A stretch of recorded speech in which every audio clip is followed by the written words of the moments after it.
الرحمن الرحیم.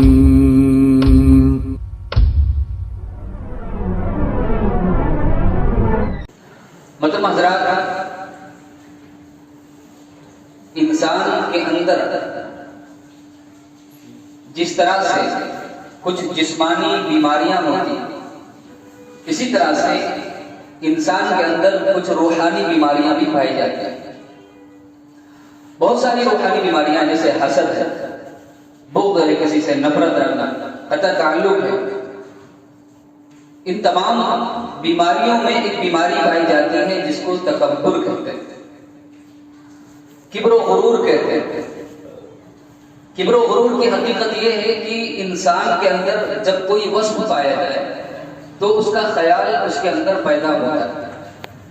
اور یہ کوئی عیب کی چیز نہیں کہ انسان کے اندر کوئی خوبی پائی جائے تو اس کا خیال اس کے دل کے اندر پیدا ہو.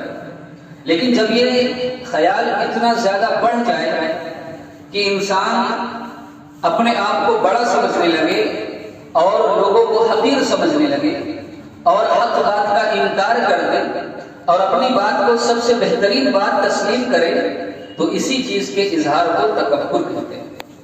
اور یہ چیز اللہ تعالیٰ کو سب سے زیادہ ناپسندیدہ ہے.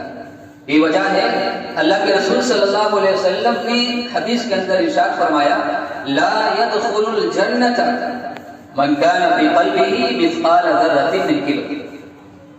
جس آدمی کے اندر رائی کے دانے کے برابر بھی کبر ہوگا وہ شخص جنت کے اندر نہیں جائے گا. رائی کا دانہ کتنا بڑا ہوگا؟ چھوٹا سا دانہ ہوگا. تو کہا اگر اتنا بھی اگر کبر انسان کے اندر ہوگا تو وہ شخص جنت سے محروم کر دیا جائے. صحابہ نے پوچھا، اللہ کے رسول، ہر آدمی یہ پسند کرتا ہے اس کا لباس اچھا ہو، اس کا جوتا اچھا ہو، تو کیا یہ بھی کبر ہے؟ آپ نے فرمایا یہ کبر ہے. ان اللہ جمال یا جمیل یحب الجمال. اللہ تعالیٰ خوبصورت ہے، خوبصورتی کو پسند کرتا ہے. اللہ نے انعامات دیے تو آدمی اچھا پہنے، اچھا کھائے، اچھا لباس پہنے، یہ کوئی عیب کی چیز نہیں، یہ تو اچھی چیز ہے. لیکن جب انسان کی یہ خوبی اتنی زیادہ بڑھ جائے کہ انسان حق بات کا انکار کرے اور دوسروں کو حقیر سمجھے تو یہ کبر ہے. آپ نے فرمایا الکبر بطر الحق وغمط الناس. کبر یہ ہے کہ آدمی حق کا انکار کرے، حق اس کے سامنے واضح ہو جائے لیکن وہ اپنی بات پر اڑا رہے، اس کو قبول نہ کرے، اس کو نہ مانے، تو یہ کبر ہوتا ہے. جیسا کہ کفار مکہ، حق ان کے سامنے آ گیا، حق کو انہوں نے تسلیم نہیں کیا، تو یہ کبر ہے کہ حق بات کا انسان انکار کر دے یا لوگوں کو حقیر سمجھے. آدمی کو اللہ نے مال دیا، عہدہ دیا، منصب دیا، حسن و جمال دیا، اب وہ دوسروں کو حقیر سمجھے، اپنے سے کمتر اور نیچا سمجھے، تو آپ نے فرمایا یہ کبر ہے. اور یہ اگر رائی کے دانے کے برابر بھی انسان کے دل کے اندر اگر پایا گیا تو ایسا انسان جنت سے محروم کر دیا. کبر و غرور اللہ کو پسند ہے، اس لیے کہ اللہ کے رسول صلی اللہ علیہ وسلم فرمایا الکبر ردائی والعزت ازاری والعظمت ازاری. آپ نے فرمایا کبر تکبر یہ میری چادر ہے، یہ اللہ کی چادر ہے، اور عظمت سربلندی یہ اللہ کا ازار ہے. اللہ کے رسول فرماتے ہیں، اللہ تعالیٰ فرماتے ہیں حدیث قدسی میں کہ جو شخص بھی ان دو چیزوں میں سے ایک بھی چیز اگر مجھ سے چھیننا چاہے گا میں اس کو جہنم کی آگ میں پھینک دوں گا. تکبر، کبر و غرور اللہ کی شان کے لائق ہے. ہم کس بات پر غرور کریں، ہم کس عہدے پر غرور کریں، یہ اللہ کا دیا ہوا ہے. کس مال پر ہم غرور کریں، یہ اللہ کا دیا ہوا ہے. یہ زمین اللہ کی ہے، آسمان اللہ کا ہے، یہ پوری نعمتیں اللہ کی دی ہوئی ہے. آدمی جب غرور کرتا ہے تو اپنی چیزوں پر کرتا ہے، یہ تو سب اللہ کی امانتیں ہیں جو اللہ نے دی. تو کہا کہ جو شخص بھی ان دو چیزوں کو چھیننا چاہے گا اس کو میں جہنم کی آگ میں پھینک دوں. کبر و غرور اللہ کو پسند ہے. تو وہ شخص جو زمین پر اکڑ کر چلتا ہے اللہ کو سخت ناپسند ہے. آپ دیکھیں گے قرآن مجید کے اندر سورہ لقمان ہے. سورہ لقمان میں اللہ تعالیٰ نے لقمان علیہ السلام کی بہت ساری نصیحتوں کو بیان کیا جو انہوں نے اپنے بیٹے کو نصیحتیں کی. انہی نصیحتوں میں نصیحت کی وَلَا تُسَعِّرْ خَدَّكَ لِلنَّاسِ وَلَا تَمْشِ فِي الْأَرْضِ مَرْحًا. اے بیٹے لوگوں کے سامنے اپنے گالوں کو نہ پھلانا، لوگوں کو حقیر سمجھتے ہوئے منہ مت پھیرنا ان سے. وَلَا تَمْشِ فِي الْأَرْضِ مَرْحًا. اور زمین پر اکڑ کر اترا کر مت چلنا. ان اللہ لا یحب کل مختال فخور. اللہ تعالیٰ ایسے لوگوں کو جو زمین پر اکڑ کر چلتے ہیں, اترا کر چلتے ہیں, تکبر کرتے ہیں, اللہ تعالیٰ ایسے لوگوں کو پسند نہیں کرتے. نصیحتیں کی تھی اپنے بیٹے کو کہ اللہ تعالیٰ اگر کچھ بھی دے تواضع خاکساری اختیار کرنا, سادگی اختیار کرنا, تکبر نہ کرنا, زمین پر اکڑ کر مت چلنا, اترا کر نہ چلنا. اس لیے کہ اللہ تعالیٰ ایسے لوگوں سے سخت ناراض ہوتے ہیں. اللہ تعالیٰ ایسے لوگوں کو پسند نہیں کرتا. حضرات, تکبر یہ دنیا کے اندر سب سے پہلے اس بیماری کا جو ظہور ہوا وہ شیطان سے ہوا. یہ بیماری سب سے پہلے اگر کسی کے اندر پیدا ہوئی تو شیطان کے اندر پیدا ہوئی. آپ دیکھیں گے جب اللہ تعالیٰ نے آدم علیہ السلام کو بنایا اور تمام فرشتوں کو حکم دیا کہ اس کو سجدہ کرو, قرآن میں اللہ تعالیٰ نے اس چیز کا نقشہ کھینچا ہے. وَإِذْ قَالَ رَبُّكَ لِلْمَلَائِكَةِ اسْجُدُوا لِآدَمَ فَسَجَدُوا إِلَّا إِبْلِيسَ. یاد کیجئے جبکہ اللہ تعالیٰ نے تمام فرشتوں کو حکم دیا تھا کہ آدم کو سجدہ کرو, تمام فرشتوں نے سجدہ کیا, لیکن ابلیس نے سجدہ کرنے سے انکار کر دیا. یہ انکار کیوں ہوا؟ ابا واستكبر وكان من الكافرين. قرآن کہتا ہے اس نے انکار کیا, تکبر کیا, وہ کافروں میں سے. تکبر کیا تھا اس کا؟ قال انا خیر خلقتنی من نار وخلقته من طین. تکبر, حقیر سمجھنا. اللہ کا حکم آ گیا تھا سجدہ کرنا چاہیے, تمام فرشتوں نے سجدہ کیا, اس کو بھی سجدہ کرنا تھا لیکن اس نے سجدہ نہیں کیا. اس نے کہا میں بہتر ہوں. انا کی صفت اس کے اندر پیدا آئی, میں بہتر ہوں, میں آدم کو کیسے سجدہ کروں, یہ تو مٹی سے بنایا گیا ہے, میں آگ سے پیدا ہوا ہوں. آگ اور مٹی کا موازنہ کیسے کر سکتے ہیں, دونوں برابر کیسے ہو سکتے ہیں؟ سجدہ کرنے سے انکار کر دیا, تکبر کی بنیاد. پھر اللہ کو غصہ ہے, اللہ نے کہا فخرج منها فانك رجيم وان عليك لعنتي الى يوم الدين. تو تکبر کرتا ہے, یہاں سے نکل جا, تو دھتکارا ہوا ہے, قیامت تک تجھ پر میری لعنت برستی رہے گی. اللہ نے اس کو قیامت تک اپنی رحمت سے محروم کر دیا. تکبر پیدا ہوا, اللہ نے اپنی رحمت سے محروم کر دیا. حضرات, تکبر اللہ کو پسند ہے. وہ آدمی جو اکڑ کر چلتا ہے, اتراتا ہے, ایسا شخص اللہ کو بالکل بھی پسند نہیں. سب سے پہلا اس صفت کا ظہور ہوا شیطان مردود سے, اللہ نے اپنی رحمت سے اس کو دور کر دیا. حضرات, یہ جاننے کی ضرورت ہے تکبر ہمارے اندر کیوں پیدا ہوا ہے, اس کے اسباب کیا ہے, کیوں ہمارے اندر تکبر آیا. آئیے چند اسباب بیان کریں گے قرآن و حدیث کی روشنی. تکبر کیوں پیدا ہوتا ہے, اس کے اسباب کیا. سب سے پہلا سبب جو تکبر پیدا ہوتا ہے وہ ہے مال و دولت کا ہونا. آدمی کے پاس چند پیسے آ گئے, چند روپے آ گئے, چند بلڈنگیں اس کی تیار ہو گئی, جائیداد آ گئے اس کے پاس, چند جو ہے آ گئی. اب وہ کیا سمجھتا ہے, وہ اپنے کو ہی بڑا سمجھتا ہے. اب وہ کسی کو خاطر میں نہیں لاتا, اب اس کے پاؤں زمین پر نہیں ٹکتے, آسمان میں اڑنے لگتا ہے, زمین پر اکڑ کر چلتا ہے, اترا کر چلتا ہے, دوسروں کو حقیر سمجھتا ہے. تکبر کا سبب بنتا ہے یہ مال و اولاد, یہ مال و دولت, یہ زمینیں, یہ بلڈنگیں, یہ جائیدادیں, یہ ہمارے تکبر کا سبب بنتی ہیں. اور پھر نتیجہ کیا ہوتا ہے, اللہ تعالیٰ ایسے لوگوں کو دنیا میں بھی ذلیل کرتا ہے, آخرت میں بھی اللہ تعالیٰ ایسے لوگوں کو ذلیل کرتا ہے. آپ دیکھیں گے قرآن مجید کے اندر اللہ تعالیٰ نے بہت سارے ایسے واقعات بیان کیے جن سے معلوم ہوتا ہے کہ اللہ نے مال دیا, دولت سے نوازا, خزانے دیے, لیکن جب انسان تکبر کرنے لگا تو اللہ نے ان کو ذلیل کر دیا. قارون کا واقعہ آپ نے سنا, ان قارون کان من قوم موسیٰ فبغى علیہم. اللہ فرماتے ہیں بے شک قارون یہ موسیٰ کی قوم سے تھا لیکن اس نے زیادتی کی, ظلم کیا. وَآتَيْنَاهُ مِنَ الْكُنُوزِ, اللہ فرماتے ہیں ہم نے اس کو بہت خزانے دیے تھے. مَا إِنَّ مَفَاتِحَهُ لَتَنُوءُ بِالْعُصْبَةِ أُولِي الْقُوَّةِ. اللہ فرماتے ہیں ان کے خزانوں کی چابیاں اتنی تھی پہلوانوں کی ایک بڑی جماعت ان کو اٹھایا کرتی. خزانے نہیں, صرف چابیاں, کنجیاں. اندازہ لگائیے خزانے کتنے ہیں. یہ صرف چابیوں کی بات ہو رہی, کنجیوں کی. اللہ تعالیٰ نے چابیاں اور کنجیاں اتنی تعداد میں تھی، پہلوانوں کی ایک جماعت ان کو اٹھایا گیا۔ اذ قال له قومه لا تفرح، قوم نے اسے کہا، کیا کہا کہ اے قارون، اللہ نے خزانے دیے، اللہ ہی مالک ہے ان کا، یہ اللہ کے خزانے ہیں، اترا کر مت چل، اکڑ کر مت چل۔ اذ قال له قومه لا تفرح، اکڑ مت، اترا مت ان خزانوں پر۔ اللہ تعالیٰ ایسے لوگوں کو پسند نہیں کرتا، لیکن اس نے کیا کہا؟ قال انما اوتیتہ علی علم، یہ خزانے اس میں اللہ کا کیا رول، اللہ کا کیا کردار، یہ اللہ کا اختیار نہیں ہے، یہ تو میں نے اپنے بلبوتے کمائے، اپنے علم اور ہنر کی بنیاد پر کمائے، اپنی طاقت کی بنیاد پر کمائے۔ غرور پیدا ہوا، تکبر پیدا ہوا، کیوں پیدا ہوا؟ مال کی بنیاد پر، مال کی بنیاد پر تکبر پیدا ہوا۔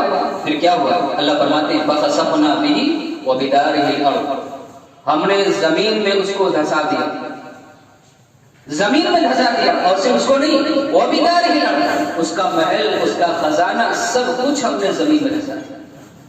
فما كان له من فئة ينصرونه من دون الله، اللہ فرماتے ہیں کوئی جماعت اس کو بچانے کے لیے نہیں آ سکتی۔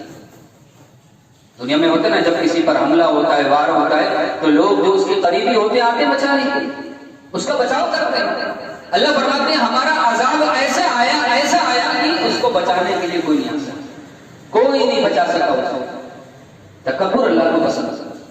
جو آدمی غرور کرتا ہے، گھمنڈ کرتا ہے، اترا کر چلتا ہے، مٹکتا ہے، اللہ کو سخت ناپسندیدہ۔ اللہ نے قارون کو زمین میں دھسا کر دنیا والوں کو یہ بات سمجھا دی، دیکھو متکبروں کا حشر ایسا ہی ہوتا ہے، دنیا کا یہ انجام ہے، آخرت کا انجام کیسا ہوگا؟ یہ اللہ تعالیٰ نے ایک تاریخ بتا دی، سبق دیا لوگوں کو کہ دیکھو تکبر نہیں کرنا، اللہ نے مال دیا ہے تو اس کا صحیح استعمال کرو، اللہ نے عہدہ منصب دیا ہے صحیح استعمال کرو، اللہ نے کوئی نعمت دی ہے صحیح استعمال کرو، تکبر مت کرو، اترا کر مت چلو زمین پر، اکڑ کر مت چلو، اس لیے کہ انک لن تخرق الارض ولن تبلغ الجبال طولا، اللہ فرماتے ہیں کہ زمین کو تم پھاڑ نہیں سکتے، پہاڑوں کی چوٹی تک، بلندی تک نہیں پہنچ سکتے۔ کتنا بھی انسان زمین پر اکڑ کر چلے، پہاڑوں کی بلندی تک نہیں پہنچ سکتا، زمین کو پھاڑ نہیں سکتا۔ تو یہ تکبر کیسا ہے؟ تو مال کی بنیاد پر انسان تکبر کرتا ہے، یہ تکبر نہیں ہونا چاہیے۔ مال اللہ نے دیا تو صحیح راستے میں اس کا استعمال ہونا چاہیے۔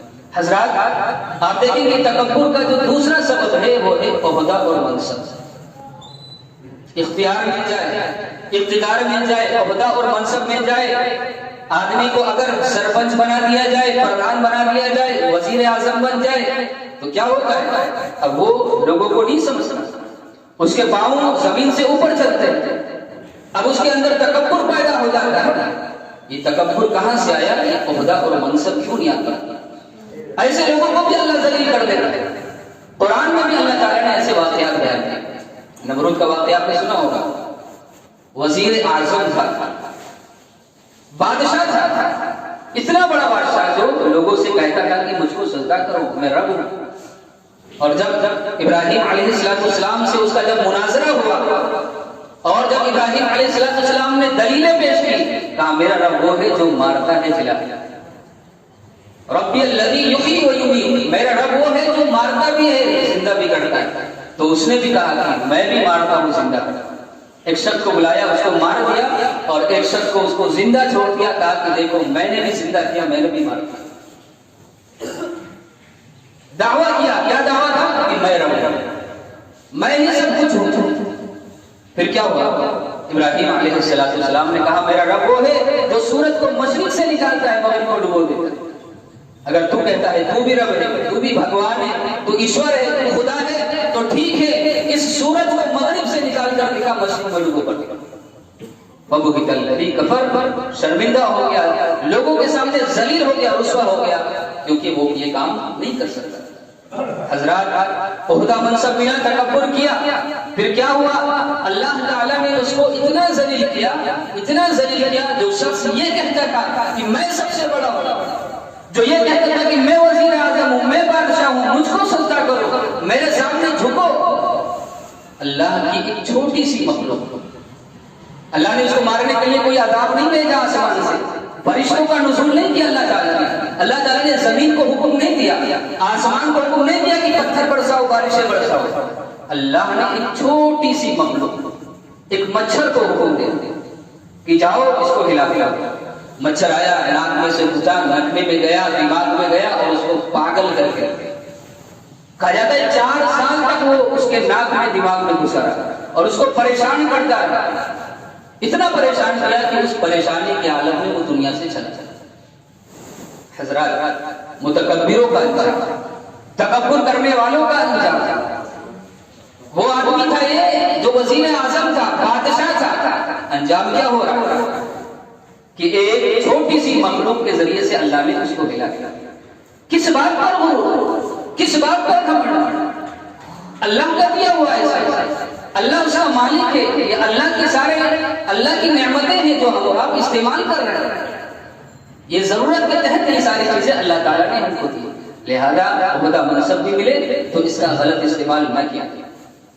یوسف، حجاج بن یوسف، جب اس کو عہدہ ملا، اختیار ملا تو لوگوں پر ظلم کرتا، بڑا ظلم کیا اس نے لوگوں پر، بلکہ بعض صحابہ کو بھی اس نے شہید کر دیا۔ عبداللہ بن زبیر رضی اللہ تعالیٰ عنہ کو اس نے قتل کیا، اکثر تابعین کو اس نے قتل کر دیا۔ اور جب باری آئی سعید بن جبیر رحمت اللہ علیہ کی، یہ ایک تابعی تھے، بڑے منتقی پرہیزگار تھے، انہوں نے ایک منبر پر کھڑے ہو کر کہہ دیا کہ حجاج بن یوسف بڑا ظالم ہے، بڑا ظلم کرتا ہے۔ یہ بات اس تک پہنچ گئی، اس نے سعید بن جبیر رحمت اللہ علیہ کو بلایا اور کہا کہ تم نے ایسی بات کہی کہ میرے بارے میں؟ تو سعید بن جبیر نے نڈر ہو کر کہا کہ ہاں تو ظالم ہے اور میں نے یقیناً ایسی بات کی۔ اس نے قتل کرنے کا حکم دے دیا کہ جاؤ اس کو قتل کر دو، دربار میں لے جاؤ، جاؤ اس کو لے جا کر قتل کر دو۔ جب اس کو لے جانے لگے تو بڑے مسکرائے سعید بن جبیر، کہا کیوں مسکراہٹ ہے؟ کہا اس لیے کہ اللہ کے لیے قربان ہونے جا رہا، تیری نادانی پر مجھے افسوس ہے، ہنسی آ رہی ہے تیری نادانی پر۔ کہا کہ ٹھیک ہے، اس کو دربار میں مت لے جاؤ، میرے سامنے اس کو ذبح کرو۔ کس کو ذبح کر رہے ہیں؟ ایک اعلیٰ درجے کے تابعی ہے، اس کو حجاج نے اس کو ذبح کرنے لگا، سامنے تلوار میں گردن پر رکھ۔ سعید بن جبیر مسکرانے لگے، کہا اب یہ مسکراہٹ کیسی؟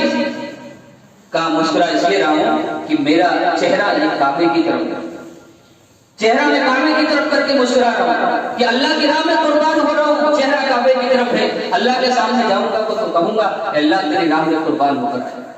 چہرہ پھیر دیا گیا ان کا، کعبے کی طرف سے چہرہ پھیر دیا گیا، دوسرے سر کر دیا گیا، پھر مسکرانے لگے۔ کہا اب کیسی مسکراہٹ؟ کا مسکراہٹ اس لیے کہ اینما تولوا فتم وجہ اللہ، جدھر بھی چہرہ پھیر دو اللہ کی ذات وہاں پر ہو، اللہ وہاں پر ہے۔ مسکراہٹ اس لیے ہے کہ اللہ کی راہ میں قربان ہو، حکم دیا قتل کر دیا گیا۔ آخری وقت میں یہ جملہ زبان سے نکلا، اے اللہ یہ فاسق، یہ ظالم مجھ کو تو قتل کر رہا ہے، لیکن میرے بعد آج سے یہ کسی کو قتل نہ کر سکے، اس کو اختیار نہ دینا کہ یہ کسی کو قتل کر سکے۔ اب اس کے بعد سے ان کی بددعا لگی، یہ ظالم جس کو عہدہ ملا، منصب ملا، لیکن اس نے اس کا صحیح استعمال نہیں کیا، مظلوموں پر ظلم کرتا رہا، اتنا ظلم کہ صحابہ بھی اس کے ظلم میں آ گئے، تابعین بھی اس کے ظلم میں آ گئے۔ اور پھر کیا ہوا؟ جب اس نے سعید بن جبیر کو قتل کیا، شہید کیا، اس کے بعد سے اس کو خواب آیا، خوابوں میں دیکھتا اٹھتا اس کی نیند کھل جاتی کہ سعید بن جبیر ان کا ہاتھ پکڑ رہے ہیں، کہہ رہے ہیں کہ اے ظالم تو نے مجھے کس ظلم کی بنیاد پر قتل کیا، میرا جرم کیا کیا، گناہ کیا تھا، کس گناہ کی پیدائش میں تو نے مجھ کو مارا تھا؟ اور یہ خواب اس کو آتا، سپنا آتا، اس کی نیند کھل جاتی اور ساری رات وہ بے چین تھے۔ زمہریر کی بیماری اس کے اندر پیدا ہو گئی، اس کو سردی لگتی، انتہائی سردی لگتی، آگ کے شعلے اس کے سامنے رکھے جاتے، اس کے جسم کی کھالیں جل جاتی، لیکن اس کو اطمینان اور سکون نہیں ملتا۔ اتنی بڑی بیماری اللہ تعالیٰ نے اس کے اندر پیدا کی۔ پھر کیا ہوا؟ 40 دن کے اندر اندر وہ دنیا سے چلا گیا۔ سعید بن جبیر کو جب اس نے قتل کیا، اس کے بعد سے 40 دن سے روئے زمین پر رہا، اس کے بعد اس کی وفات ہوئی۔ حضرات، تکبر اللہ کو پسند ہے، وہ شخص جو زمین پہ اتراتا ہے، اکڑتا ہے، اللہ رب العالمین ایسے لوگوں سے سخت ناراض ہوتا ہے۔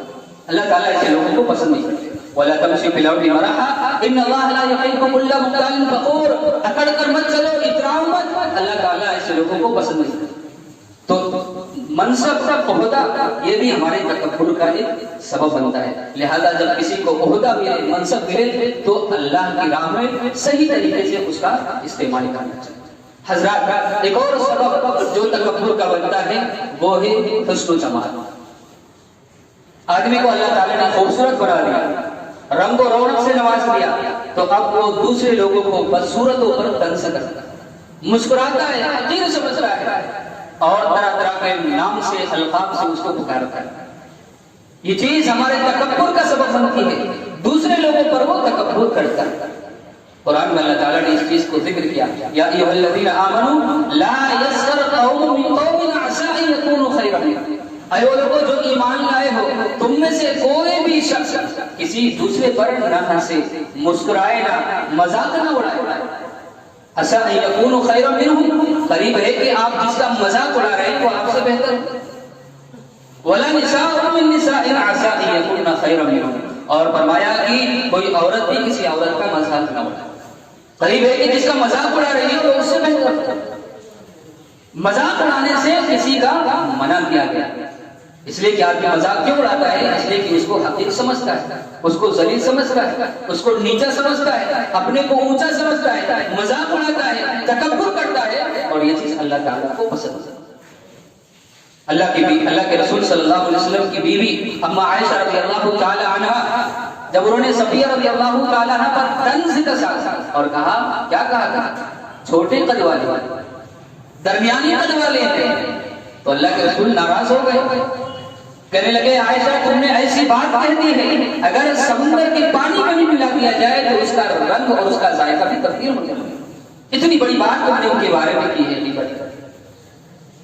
تو حسن و جمال کی وجہ سے بھی آدمی تکبر کرتا ہے، یہ تکبر بھی نہیں ہونا چاہیے. ایک اور چیز جس کی وجہ سے انسان تکبر کرتا ہے وہ ہے حسب و نسب. فلاں خاندان کا، فلاں قبیلے کا، میں فلاں خاندان سے تعلق رکھتا ہوں، ہمارا رشتہ فلاں خاندان سے ہے. یہ جو خاندان کی بنیاد پر تکبر ہوتا ہے، یہ تکبر بھی نہیں ہونا چاہیے. قرآن میں اللہ تعالیٰ نے اس بات کو ذکر کیا، یا ایھا الناس انا خلقناکم من ذکر و انثی. اے وہ لوگوں وہ ایمان لائے ہو، ہم نے تم کو ایک مرد سے ایک عورت سے پیدا کیا. یا ایھا الناس انا خلقناکم من ذکر و انثی، اے لوگوں ہم نے تمہیں ایک مرد اور عورت سے پیدا کیا. آدم اور حوا کی ہم سب اولاد ہیں، پوری دنیا کے لوگ، اگرچہ وہ کسی بھی مذہب میں بٹے ہوئے ہوں، مسلک میں بٹے ہوئے ہوں، لیکن پوری اولاد کن سے نکلی ہے؟ آدم اور حوا سے نکلی. وَجَعَلْنَاكُمْ شُعُوبًا وَقَبَائِلَ، اللہ فرماتے ہیں ہم نے تم کو مختلف قبیلوں میں، جماعتوں میں تقسیم کر دیا. یہ تقسیم کیوں ہوئی؟ لِتَعَارَفُوا، اللہ فرماتے ہیں تاکہ تعارف ہو جائے، پہچان ہو جائے، نشاندہی ہو جائے. فلاں محمد کس خاندان کا ہے، کس قبیلے کا ہے، فلاں عمر ہے وہ کس خاندان کس قبیلے سے تعلق رکھتا ہے، اس کا خاندان کیا ہے، اس کا قبیلہ کیا ہے، اس کا حسب نسب کیا ہے. یہ تعلقات جو ہیں یہ خاندان اور قبیلے ہیں، یہ نشاندہی کے لیے، یہ تعارف کے لیے نہیں، اس میں فخر کی کوئی بات نہیں. اللہ فرماتے ہیں ان اکرمکم عند اللہ اتقاکم. فخر کی بات کیا ہے؟ اللہ کے نزدیک معزز وہ ہے، محترم وہ ہے جو سب سے زیادہ متقی اور پرہیزگار. تقوی کی بنیاد پر فخر ہونا چاہیے، حسب نسب کی بنیاد پر نہیں. اللہ تعالیٰ یہ نہیں دیکھتے اس کا نسب کیا ہے، خاندان کیا ہے، یہ کس قبیلے سے تعلق رکھتا ہے. اللہ کے یہاں اس کی کوئی حیثیت نہیں. نوح علیہ السلام کا بیٹا جہنم کے اندر، بیوی جہنم کے اندر، خاندان کی کوئی حیثیت نہیں. لوط علیہ السلام کی بیوی کہاں؟ جہنم کے اندر، خاندان کی کوئی حیثیت نہیں، کوئی اعتبار نہیں. ابراہیم علیہ السلام کا باپ کہاں جا رہا ہے؟ جہنم کے اندر، خاندان کہاں کا، رشتہ داریاں کہاں ہیں، تعلقات کہاں ہیں، کوئی کام نہیں. یہ صرف نشاندہی کے لیے، تعارف کے لیے. اس لیے خاندان کی بنیاد پر بھی فخر نہیں کرنا چاہیے، تکبر نہیں کرنا چاہیے. بعض لوگ کہتے ہیں ہم فلاں خاندان سے، لڑکی بھی فلاں خاندان کی ہوگی، تکبر ہے. خاندان کی بنیاد پر بھی تکبر نہیں کرنا چاہیے. اللہ کے رسول صلی اللہ علیہ وسلم نے خطبہ دیا اور فرمایا کسی اجمی کو عربی پر فضیلت نہیں، کسی عربی کو اجمی پر فضیلت نہیں، کسی کالے کو گورے پر فضیلت نہیں اور نہ ہی کسی گورے کو کالے پر فضیلت ہے الا بالتقوی، مگر تقوی کی بنیاد پر۔ تقوی جس کے اندر ہوگا فضیلت اس کی، ورنہ اللہ کی نگاہ میں سب برابر ہے۔ اگرچہ وہ کسی بھی خاندان سے تعلق رکھتا ہے، سب برابر ہے۔ جس کے اندر تقوی ہے وہ اللہ کے نزدیک معزز ہے، محترم ہے۔ حضرات، تکبر نہیں ہونا چاہیے حسب نسب کی بنیاد پر۔ عبد الرحمن بن عوف بڑے خاندان سے، بڑے مالدار آدمی، لیکن جب بہن کی شادی کرنی ہوئی تو کس کا انتخاب کیا؟ بلال رضی اللہ تعالیٰ عنہ کو لے کر آتا۔ بلال رضی اللہ تعالیٰ عنہ کالے غلام ہیں، حبشی غلام ہیں، ان سے اپنی بہن کی شادی کرا۔ یہ عبد الرحمن بن عوف ہے جن کو اللہ نے اتنا مال دیا تھا، اتنا مال، ہزاروں جانوروں پر سواریوں پر لگ کر ان کا غلہ چاہا۔ مدینہ کے امیر ترین لوگوں میں ان کا شمار ہوتا تھا، لیکن بہن کی جب شادی کرنا ہوئی تو کیسے شخص کا انتخاب کیا جو اللہ کی نگاہ میں معزز تھا، جس کے بارے میں اللہ کے رسول نے کہا تھا اے بلال تمہارے اندر وہ خوبی کیا ہے کہ میں نے جنت کے اندر تمہارے قدموں کی آہٹ سنی۔ اس خوبی کی بنیاد پر عبد الرحمن بن عوف نے اس بندے کا انتخاب کیا۔ تو حسب نسب کی بنیاد پر بھی فخر نہیں ہونا چاہیے۔ حضرات، یہ 4 اسباب ہیں جن کی بنیاد پر انسان فخر کرتا ہے عام طور پر۔ مال کی بنیاد پر، حسب نسب کی بنیاد پر، عہدہ منصب کی بنیاد پر، اور اسی طرح سے خوبصورتی، حسن و جمال کی بنیاد پر۔ لیکن اگر ان میں سے کچھ بھی نہ ہو اور پھر بھی انسان تکبر کرے، غرور کرے، تو ایسا شخص اللہ کی نگاہ میں سخت ناپسندیدہ ہے۔ تکبر کرنے والی کوئی چیز نہیں، لیکن اس کے باوجود بھی وہ تکبر کرتا ہے۔ کوئی نعمت نہیں تکبر کرنے والی، کوئی اسباب نہیں، اس کے باوجود بھی وہ اتراتا ہے، زمین پر اکڑ کر چلتا ہے۔ اللہ کی نگاہ میں وہ سب سے زیادہ بدترین شخص ہے۔ اللہ کے رسول صلی اللہ علیہ وسلم فرماتے ہیں قیامت کے دن 3 لوگ ہوں گے، اللہ تعالیٰ ان سے گفتگو نہیں کرے گا، بات چیت نہیں کرے گا۔ اللہ تعالیٰ ان کی طرف نظر رحمت سے نہیں دیکھے گا اور ان کے لیے دردناک عذاب ہوگا۔ اللہ ان کی طرف نہیں دیکھے گا، گناہوں سے پاک نہیں کرے گا، اور اللہ تعالیٰ ان سے نہ کلام کرے گا، دردناک عذاب ہوگا۔ 3 لوگ پوچھا 3 لوگ کون سے؟ آپ نے فرمایا شیخ و زانی، بوڑھا زانی جو بڑھاپے کی حالت میں بھی گناہ کرتا ہے، جبکہ سارے اسباب خواہشات ختم ہو جاتے ہیں، انسان اللہ اللہ کرنے کا جب موقع آتا ہے ایسی حالت میں بھی، ایسے وقت میں بھی زنا کرے، بدکاری کرے، اللہ کی نگاہ میں بڑا بدترین شخص ہے۔ ملک کرتا، جھوٹا بادشاہ، اختیارات سارے اس کے پاس، اقتدار ہے اس کے پاس، جھوٹ بولنے کی ضرورت نہیں ہے، اس کے باوجود بھی رعایا سے لوگوں سے جھوٹ بولتا ہے، وعدہ خلافیاں کرتا ہے۔ ایسا جھوٹا بادشاہ بھی اللہ کی نگاہ میں بڑا مقبوض ہے، بدترین ہے۔ اللہ تعالیٰ گفتگو نہیں کرے گا، گناہوں سے پاک نہیں کرے گا اور دردناک کرے گا۔ اور تیسری جو اللہ کے رسول صلی اللہ علیہ وسلم نے تیسرا شبد جو بیان کیا، آپ نے فرمایا ایسا فقیر جو تکبر کرتا ہے، کچھ نہیں ہے اس کے پاس، روٹی مانگ کر کھاتا ہے، پہننے کو لباس نہیں ہے، لیکن اس کے باوجود بھی زمین پر اکڑ کر چلتا ہے، اتراتا ہے، تکبر کرتا ہے اللہ کی سرزمین پر۔ اللہ کے رسول فرماتے ہیں اللہ کی نگاہ میں بڑا بدترین شخص ہے۔ قیامت کے دن اللہ تعالیٰ اس سے گفتگو نہیں کرے گا، بات چیت نہیں کرے گا، اور نہ ہی گناہوں سے پاک کرے گا اللہ تعالیٰ، اور ایسے لوگوں کے لیے دردناک عذاب ہوگا۔ حضرات، تکبر کسی بھی بنیاد پر ہو اللہ تعالیٰ کو پسند ہے۔ اللہ کے رسول صلی اللہ علیہ وسلم فرماتے ہیں اللہ تعالیٰ نظر رحمت سے قیامت کے دن اس شخص کی طرف نہیں دیکھتا جو اپنے شلوار کو ٹخنے سے نیچے لٹکا کر پھرتا ہے، اپنے ازار کو ٹخنے سے نیچے لٹکا کر پھرتا ہے۔ قیامت کے دن اللہ تعالیٰ نظر رحمت سے اس کی طرف نہیں دیکھتا۔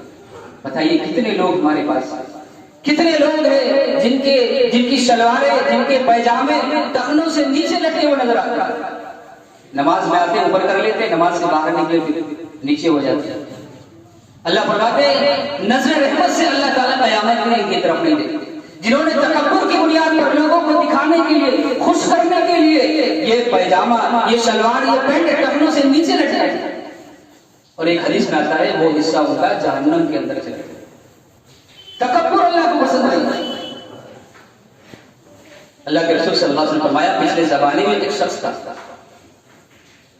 پچھلے زمانے میں گھر سے نکلا، 2 چادریں اوڑھ کر، چادریں اوڑھ کر خوبصورت اتراتا ہوا زمین پر اکڑتا ہوا مٹکاتا ہوا تکبر کرتا ہوا چلا جا رہا ہے. اللہ تعالیٰ نے زمین کو حکم دیا, زمین حرکت میں آ گئی, جنبش میں آ گئی, زمین میں دھستا چلا گیا. اللہ کے رسول صلی اللہ علیہ وسلم فرمایا قیامت تک وہ زمین میں دھستا تھا. 1400 سال ہو گئے یہ بات بتائی, 1400 سال پہلے اللہ کے رسول نے یہ بات بتائی کہ زمین میں دھس رہا ہے, قیامت تک دھستا رہے گا. کتنا وہ زمین میں دھس گیا, کتنا قیامت تک دھسے گا اللہ ہی جانے. تکبر اللہ کو پسند ہے حضرات. اس لیے اللہ تعالیٰ کوئی بھی نعمت دے تواضع خاکساری ہمارے اندر ہونی چاہیے. سادگی کی زندگی, اللہ کے رسول کی زندگی ہمارے پاس نمونہ ہے, صحابہ کی زندگی ہمارے پاس نمونہ ہے. ساری چیزیں تھی, مال بھی تھا, عہدہ بھی, منصب بھی, سارے انعامات تھے, اس کے باوجود بھی سادگی زندگی گزاری. یہ تکبر کرنے والے یہ جہنم کا ایندھن بننے والے, یہ غرور کرنے والے یہ جہنم کا ایندھن بننے والے, یہ زمین پر اترا کر چلنے والے, اکڑ کر چلنے والے, یہ زمین یہ جہنم کا ایندھن بننے والے. اللہ کے رسول نے فرمایا جنت اور جہنم میں جھگڑا ہو گیا, جنت اور جہنم میں جھگڑا ہو گیا. جنت نے کہا میرے اندر وہ لوگ جائیں گے جو کمزور ہوں گے, ضعیف ہوں گے, مسکین ہوں گے, سادگی پسند والے ہوں گے. جہنم نے کہا میرے اندر وہ لوگ جائیں گے تکبر کرنے والے, اترانے والے, زمین پر اکڑنے والے, ظلم کرنے والے, ایسے لوگ میرے اندر. تو یہ لوگ جو تکبر کرتے ہیں, جو غرور کرتے ہیں, گھمنڈ کرتے ہیں, اترا کر چلتے ہیں, اللہ کی سرزمین پر اکڑ کر چلتے ہیں, یہ جہنم کا ایندھن بننے والے.